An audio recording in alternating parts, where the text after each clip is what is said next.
Ngayong umaga mga kabitlog, ako ay nagbiyahe. Bumiyaya ako, mag-isa lang. Baga solo rides lang ako ngayon. Kuminto lang ako dito sa loob ng Clark. Nandito ako ngayon sa yung papuntang airport. Ayan.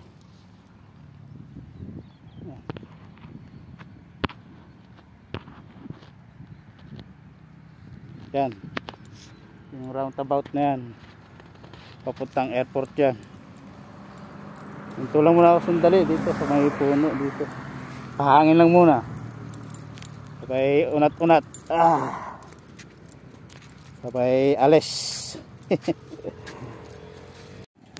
Dito na ako sa Sacubia Bridge mga kabitlog.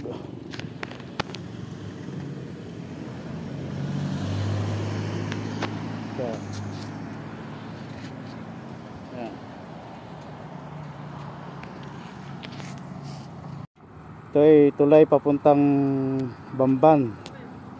Ito yung lumang tulay ng Sacubia Bridge. Papuntang Tarlac yan.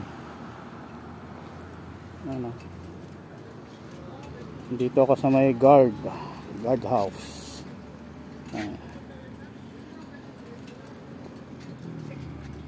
Tara. Ganda po ng view dito.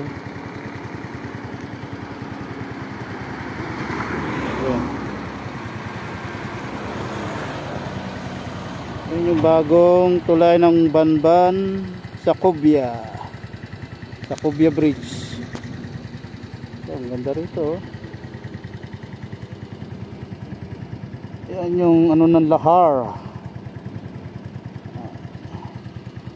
Ayan, dami na rin mga kabayan doon sa kabila, doon sa bundok.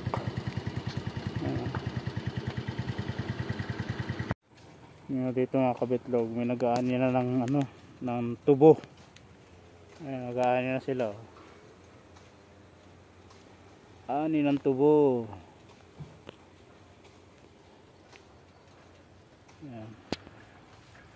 Dito na ako sa gilid ng bundok. Yan, papasok ako diyan. Diretso doon sa dulo. Yung dito mga kabitlog, ang ganda oh. Dahil bulaklak nito. Ano kaya to? Parang sunflower na Ayan o. Dahil bulaklak eh. Ayun hanggang doon. May kalabaw silang alaga rito. Yan o. Mag-iina. Ayun, baby karabaw.